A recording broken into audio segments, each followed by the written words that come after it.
আজকে আমরা চলে যাব মধুময় ধাম বৃন্দাবনের ধাম, বৃন্দাবনে যাব। আজ আমরা ওখানে শুনে নেব, আস্বাদন করব কেমন করে রাধারানী মান করে তার গোবিন্দকে হারিয়ে ফেলেছিল। তো চলে যাবার আগে আমরা সবাই মিলে ছোট করে একটা আরও একজন ভাবকের একটি হিন্দি ভজন, যিনি নিধুবনে থাকতেন, যিনি চোখে দেখতে পেতেন না, অথচ অন্ধ অবস্থায় তিনি অনেক ভজন লিখেছিলেন। তার একটি ভজন আমরা 4 লাইন একটু গাইব। গাইবার পর আমরা সরাসরি লীলার মধ্যে প্রবেশ করব। আজকে যে ভজনটি আমি গাইব সেই ভজনটি হলো ভক্তকবি সুরদাস। সেই সুরদাসের ভজন আজ আমরা শ্রবণ করব। সেই ভক্তকবি সুরদাস, যে সুরদাস ভগবানের জন্য নিত্য নিত্য ভজন লিখতেন, যে সুরদাস বৃন্দাবনে আসবার জন্য তার মনের আশা জেগেছিল, কিন্তু তিনি অন্ধ। অন্ধ কে তাকে নিয়ে যাবে বৃন্দাবনে? তাই তিনি কানে শুনতে পেলেন বৃন্দাবনে নাকি সবাই পরিক্রমা করতে যাবেন। তো তিনি চিন্তা করলেন, আমি পথের মাঝখানে দাঁড়িয়ে থাকবো, যে হেঁটে যাবে আমি তাদেরকেই বলবো, ওগো তোমরা আমাকে আমার হাতটা ধরে নিয়ে যাবে বৃন্দাবনে, দেখি কি বলে।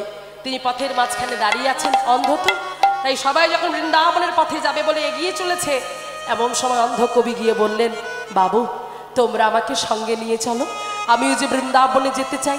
বলে, তুমি তো অন্ধ, তোমাকে নিয়ে যেতে যেতে আমাদের দেরি হয়ে যাবে, আমরা পৌঁছাতে পারবো না। বলে, শোনো, যদি তোমাদের তাই মনে হয় আর আমার যদি কষ্ট হয়, আমি যদি হাঁটতে না পারি, তাহলে আমি সেইখানেই বসে থাকবো, আমাকে ছেড়ে তোমরা চলে যাবে, যেমন করে যেতে হয় আমি ঠিক বৃন্দাবনে চলে যাব। সেই ভক্ত কবি সুরদাস বাবা সবার সঙ্গে যখন বৃন্দাবনের পথে চলেছে, যেতে যেতে যেতে যেতে দেখছে উনি দেরি করে ফেলছে, হাঁটতে পারছে না, অন্ধ তো, তাই ধীরে ধীরে যাচ্ছে। আর যারা এগিয়ে চলেছিল তারা ভাবছে এই মানুষটাকে নিয়ে যেতে যেতে আমাদের আর বৃন্দাবনে যাওয়া হবে না। বলছে, তুমি এখানেই থাকো, আমরা যাচ্ছি, তুমি তো হাঁটতেই পারছো না। বলছে, বেশ তাহলে আমি এখানেই বসছি। তারা চলে গেল, অন্ধ তো তাই যেতে পারছে না। গিরিধারীকে বলছে, গিরিধারী, হে গোপীনাথ, হে বাঙ্কি বিহারী, তবে কি তোমার ওই বৃন্দাবনে, হে রাধে, আমি কি তোমার ধামে পৌঁছাতে পারবো না? তুমি তো করুণাময়ী, তুমি তো প্রেমময়ী, তুমি কি আমাকে পৌঁছে দেবে না তোমার এই ধামে? বলো না। ভগবানের গুণকীর্তন করতে করতে জঙ্গলে প্রবেশ করলো, বুঝতেই পারলো না কোনটা বৃন্দাবনের পথ, তাই অন্ধ মানুষ জঙ্গলে প্রবেশ করলো। আর জঙ্গলে প্রবেশ করে কৃষ্ণ গুণগান গাইতে গাইতে হঠাৎ করে হোঁচট খেয়ে, একটা কুয়া ছিল বাবা, সেই কুয়ার মধ্যে পড়ে গেছে। কুয়ার মধ্যে পড়ে গিয়ে সেখানেও তিনি ভগবানের গুণকীর্তন গাইছে, নয়ন জলে বক্ষ ভাসিয়ে। ভগবান দেখলেন, আমার ভক্তির যদি ক্ষতি হয়ে যায় তাহলে ভগবান নামে আমার কলঙ্ক উঠবে, আমাকে যে যেতে হবে ভক্তির কাছে। তাই ভগবান ছোট্ট বালক সেজে, ব্রজ বালক সেজে এসে, ওমা হাতে ক্ষীরের পাত্র নিয়ে এসেছে। দেখুন ভক্তের জন্য তিনি কত চিন্তা করে, ভক্ত ছাড়া যে কিছু জানে না গো। ক্ষীরের পাত্র নিয়ে এসে এইবারে মুখটা বাড়িয়ে দেখছে যে কুয়োর মধ্যে ভক্ত পড়ে আছে, কিন্তু বদনে তার কৃষ্ণ নাম, ওকে যে উদ্ধার করতেই হবে। ডাকছে, এই যে তোমায় বলছি, তুমি যে কুয়োর মধ্যে পড়ে গেছো, উঠে এসো, উঠে এসো। আমি কি করে উঠবো বাবা, আমি তো দেখতে পাচ্ছি না। বেশ দাঁড়াও, আমি তোমাকে তোলবার ব্যবস্থা করছি। এই বলে স্বয়ং ভগবান আজকে একটা জঙ্গল থেকে লাঠি নিয়ে এসে সেই লাঠিটা ওই কুয়োর মধ্যে দিয়ে বলছে, এই নাও, এই লাঠিটা ধরে তুমি উপরে উঠে এসো, আমি তোমার হাতটা ধরে তুলে নেব। সেই লাঠিটা ধরে বাবা আজ সেই ভক্ত কবি সুরদাস ধীরে ধীরে লাঠি ধরে কুয়ো থেকে উপরে উঠলেন। আর ভগবান ওই ভক্ত কবির হাতটা ধরে নিয়েছে, আর হাতটা ধরে নিয়ে বলছে, সারাদিন তো তোমার কিছু খাওয়া হয়নি গো, এসো আমি তোমাকে নিজে হাতে করে খাইয়ে দিই। সেই ভক্ত কবি সুরদাস নিজে হাতে করে সেই ভক্তকে খাইয়ে দিলেন, কবি সুরদাসকে ভগবান স্বয়ং। আর সেই ভক্ত কবি সুরদাস নিজে হাতে ভগবানের ভজন লিখেছিলেন, একটা দুটো না বাবা, 33,000 ভজনের বেশি তিনি লিখেছিলেন। তারই 4 লাইন আমি একটু গাইছি, যদি অভয় দেন, যদি অভয় দেন গাইব কি? হ্যাঁ, বেশ, চলুন আজকে সেই কবি কি বলছে, তার ভজনের মাধ্যম দিয়ে জগৎকে কি শিক্ষা দিয়ে গেলেন আমরা শ্রবণ করে নিই। হরিবল।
কথাগুলো শুনবেন, হিন্দি কথা আমি বাংলায় ভেঙে বলার চেষ্টা করব। তুম আ জানা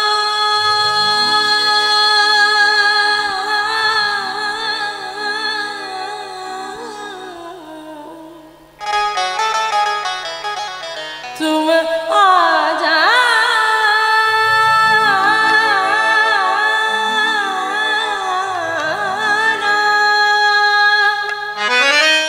तुम आ जाना भगवान भगवान, तुम आ जाना भगवान भगवान, तुम्हें आ जाना भगवान, तुम्हें आ जाना भगवान, तुम्हें आ जाना, तुम्हें आ जाना, तुम्हें आ जाना, तुम्हें आ जाना, तुम्हें आ जाना भगवान, तुम्हें आ जाना भगवान।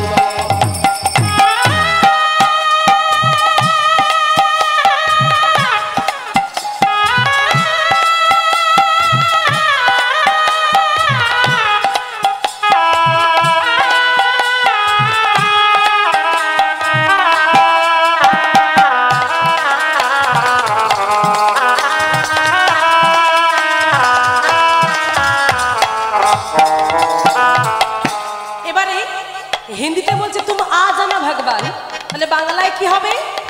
বাংলায় কি বলছে? আহা হা, কি কথা দেখুন না, কি প্রেমে কি ভাব দিয়ে বলছে। এমন সুন্দর ভজন তিনি লিখেছিলেন যে স্বয়ং ভগবান শঙ্খচক্র গদা পদ্মধারী নারায়ণ নিজে বৈকুণ্ঠ থেকে নেমে এসে নিধুবনে গালে হাত দিয়ে ওই সুরদাসের ভজন তিনি শুনতেন, ভালোবাসতেন সেই ভক্ত কবি। বাংলায় কথাটা কি হবে তাহলে? তুমি এসো না ভগবান, তুমি এসো না ভগবান, আমি অন্ধ বলে আমি চোখে দেখতে পাই না বলে, ওগো দয়াময়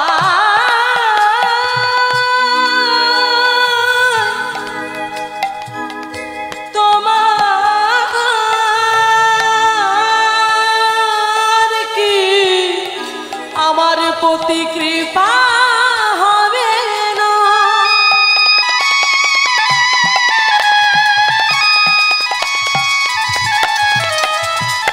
সেই অন্ধ কবি বাবা ভগবানকে বলছে, প্রভু আমি অন্ধ বলে আমার প্রতি কি তোমার কৃপা হবে না ঠাকুর? তুমি কি আমার প্রতি কৃপা করবে না? সেই অন্ধ মানুষটা বাবা নিত্য নিত্য কল্পনা করতে পারবেন না, ভগবান আমাদের চোখ দিয়েছে, আমরা সেই চোখ দিয়ে কি করি? টিভি সিরিয়াল দেখে দেখে জীবনটাকে শেষ করে ফেলছি। ভগবান যে দৃষ্টি আমাদের দিয়েছে সেই চোখটা দিয়ে লোভনীয় জিনিস দেখতে দেখতে আমাদের জীবন শেষ হয়ে যাচ্ছে। আরে যাকে দেখবার জন্য তোর পৃথিবীতে জন্ম হলো তাকে আমার দেখা হচ্ছে না। আজ ভক্ত কবির চোখ নেই, চোখ না থেকেও নিত্য নিত্য নিধুবনে তিনি রাধা গোবিন্দের আরতি কীর্তন দর্শন করতে যেতেন প্রতিদিন। সব ভক্তের যাওয়া কামাই থাকলে ওনার যাওয়া কামাই নেই। তাই ওখানকার ভক্তরা সিদ্ধান্ত করলেন যে মানুষটা চোখে দেখতে পায় না, যার চোখ নেই, যে অন্ধ, তিনি কি আশায় রোজ রোজ মন্দিরে রাধা গোবিন্দকে দর্শন করতে আসে? হ্যাঁ, যেদিন সিঙ্গার ভালো না হয় ঠিক বুঝতে পারে, এসে বলে রে আজকে সিঙ্গারটা ভালো হয়নি রে, আজকে সিঙ্গারটা ভালো হয়নি, আমার মনটা যেন কেমন হচ্ছে রে, আজকে সিঙ্গারটা ভালো হয়নি। বলতে বলতে কাঁদতে কাঁদতে চলে যেতেন। আবার যেদিন সিঙ্গার ভালো হতো সেদিন আনন্দে লাফিয়ে লাফিয়ে বলতো, আজকে সিঙ্গারটা কি সুন্দর হয়েছে রে, আজ আমার মন প্রাণ ভরে গেল, আজ আমার প্রাণটা ভরে গেল, আজকে কি সুন্দর সিঙ্গার করেছি। নিতাই গৌর প্রেমানন্দ, একবার হরি বল হরি বল। সেই ভক্তরা একদিন জিজ্ঞাসা করলেন, যখন বাবাজি মন্দিরে গিয়ে দাঁড়িয়েছেন আরতি দর্শন করবেন বলে, ভক্তরা ঘিরে দাঁড়িয়ে বাবাজিকে বলছেন যে বাবাজি, বাবাজি আপনি তো চোখে দেখতে পান না, তাহলে কি আশায় রোজ রোজ আপনি আরতি দর্শন করতে আসেন? আপনার তো চোখ অন্ধ, আপনি তো দেখতে পান না। তো তখন সেই বাবাজি বলেন কি জানো বাবা, সেই ভক্তদেরকে বলছে, ওরে বাবা, আমার চোখ নেই তো কি হয়েছে, আমি যাকে দেখবার জন্য ছুটে আসি সে তো আমায় দেখতে পায়, আর নূতন করে আমার নয়নের দরকার নাই। হৃদয় গৌর প্রেমানন্দ হরি বল, উলুধ্বনি উলুধ্বনি।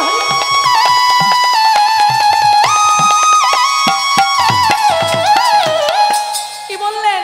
ও প্রভু, বাবাজি বলছে ভক্তদের যে শোনো ভক্ত, আমি অন্ধ বলে আমার কোনো আক্ষেপ নেই, আমি অন্ধ বলে আমার কোনো দুঃখ নেই, আমি যাকে দেখবার জন্য ছুটে আসি সে তো আমায় দেখতে পায়, তার তো চোখ আছে, সে তো তার দৃষ্টি দিয়ে আমাকে দেখছে, তাহলে আমার নূতন করে চোখের কি প্রয়োজন, আমার কোনো চোখের দরকার নেই। সেই অন্ধ মানুষের অপূর্ব সুন্দর ভজন, যেখানে বলছে গো দয়াময়, मैं दुआर खुल कर बैठा हूँ, मैं दुआर खुल कर बैठा हूँ, मैं दुआर खुल कर बैठा हूँ। কি বললেন? আমি দুয়ারে খুলে বসে আছি। কোন দুয়ার? কোন দুয়ার মায়েরা? কোন দুয়ারের কথা বললো? রান্নাঘরের দুয়ার, ঘরের দুয়ার? তাহলে কোন দুয়ার? হ্যাঁ, হৃদয় দুয়ার। বাহ, আমি হৃদয় দুয়ার খুলে বসে আছি। ওগো দয়াময়, তুমি কি কৃপা করে তোমার জন্য আমি একটি সিংহাসনে শান্তি নিকেতনের আসন পেতে রেখেছি। এসো দয়াময়, আমার সেই শান্তি নিকেতনে এসে আমার হৃদয়ের যে জ্বালা আছে সেই জ্বালা তুমি জুড়িয়ে দাও। ভক্তমণ্ডলী, বাবা আমার ভক্তিমতী মায়েরা, ভগবান কত কৃপাময় দেখুন, ভগবান কত করুণাময় দেখুন। লালা বাবুকে স্বপ্নে দেখা দিয়ে ভগবান বলেছিল লালা আমার জন্য একটা মন্দির তৈরি করে দিবি লালা। সেদিনই লালা বৃন্দাবনের মাটিতে দাঁড়িয়ে স্বপ্ন দেখতে দেখতে ভগবানকে বলেছিল, ওগো করুণাময়, ওগো কৃপাময়, ওগো কৃষ্ণচন্দ্রমা বলে ডাকতো ভগবানকে। কৃষ্ণচন্দ্রমা নাম দিয়েছিল। তাই বলছে, কৃষ্ণচন্দ্রমা, আমি যে তোমাকে মন্দির তৈরি করে দেব, আমি তো আর জমিদার নেই, আমি তো নিষ্কিঞ্চন ভিখারি হয়ে গেছি, তোমাকে যে আমি মন্দির তৈরি করব, মন্দির তৈরি করতে গেলে তো অনেক অর্থের প্রয়োজন, অনেক কিছুর প্রয়োজন, আমি কোথায় পাবো? সেদিন ভগবান স্বপ্নের মধ্যে ওই লালাকে বলেছিল, লালা রে, তুই আমাকে যে মন্দির তৈরি করে দেবার কথা বলছিস, আহা, আমি যে ও মন্দিরে থাকি না। আমি কোথায় থাকি জানিস? ভক্তের হৃদয়ে বড়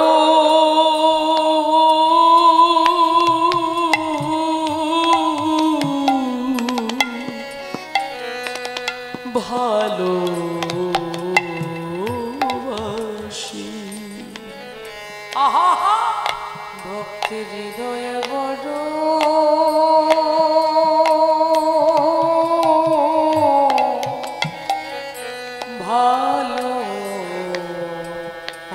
ভালোবাসি।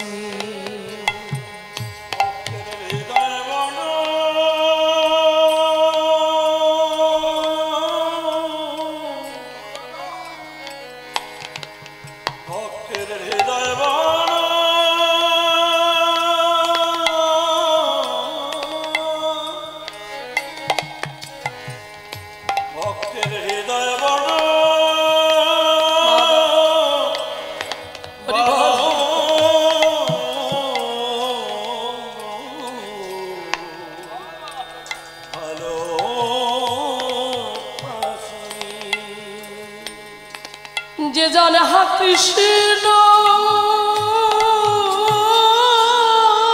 বলে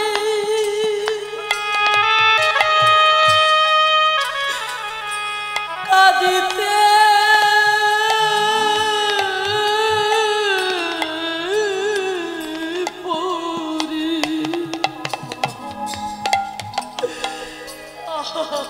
ভক্তের হৃদয়ে বড়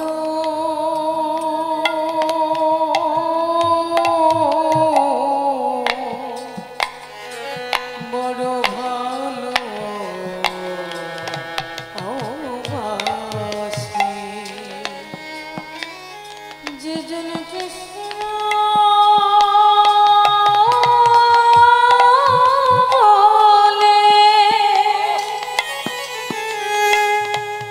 বলে কাঁদিতে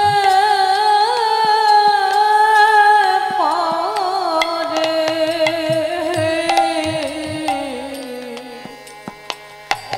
হৃদয় বড়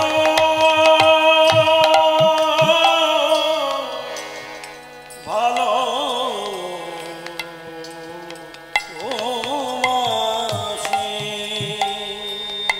আজ সেই ভক্ত কবি সুরদাসের সেই অপূর্ব সুন্দর ভজন নয়ন জলে বক্ষ ভাসে কাঁদতে কাঁদতে তিনিও লিখলেন ওগো দয়াময় তেরে বিনা मन मंदिर में तेरे बिना मन मंदिर मेरा